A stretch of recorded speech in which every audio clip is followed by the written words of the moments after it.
Isaac Jordan is ranked third in the nation within the 165-pound weight class. Lucas Mayer goes in depth on what makes Jordan our athlete of the week.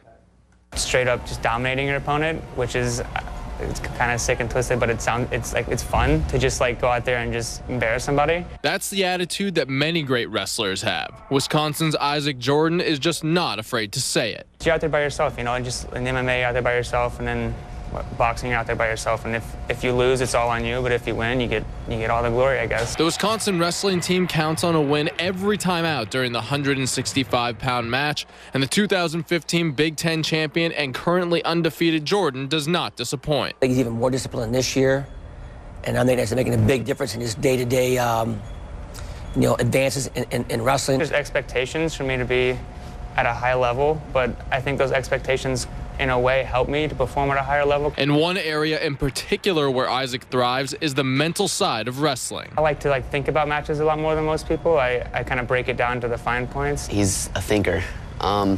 He definitely, like a lot of people in the wrestling world, he thinks a lot more than others do. But understanding angles and the idiosyncrasies of his body positioning also makes Jordan stand out. He knows how to use his body more than most people do instead of just going out there and wrestling all crazy. He is competitive, but he's not competitive with a point where he can't, in practice, learn new skills and new techniques. Some guys are so competitive they can't learn, but he's not that competitive where he will learn and try new things. I think about him makes him unique that way. Trying to discover who Isaac Jordan is off the mat is often a difficult task. This is his 4th year here.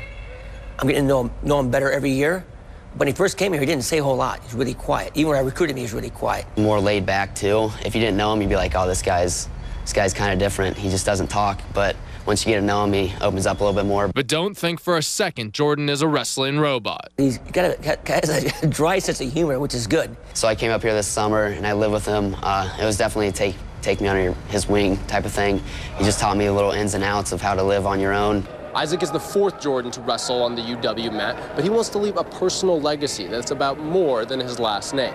It means a lot, you know. I mean, for Jim here winning 2 NCAA titles and doing that, and Ben being an All-American, it's a tradition, I think, and it means a lot. It shows that they're loyal to the University of Wisconsin. It's not really like a pressure thing for him, but he definitely wants to live up to his family name for sure. I would like to think of Isaac Jordan as Isaac Jordan, you know, and kind of my accomplishments and how I carried myself and went about, training and practicing, and, how I carried myself at tournaments and how I competed, rather than, oh, he's, Jim Jordan's son or Jeff Jordan's nephew or part of the Jordan family. I would like kind of stand out. To accomplish that feat, the Badgers' leading man will likely have to get past an Oklahoma State foe. Alex Derringer, and he's, again ranked #1 in the country, so I've been kind of chasing him my whole career, and I haven't even been able to wrestle him yet. And I think I'm the one guy that can beat him. The future is seemingly limitless for the determined, talented, and well-trained Wisconsin wrestler. 2-time national champ, because that's the best I can do now, and 2-time national champ,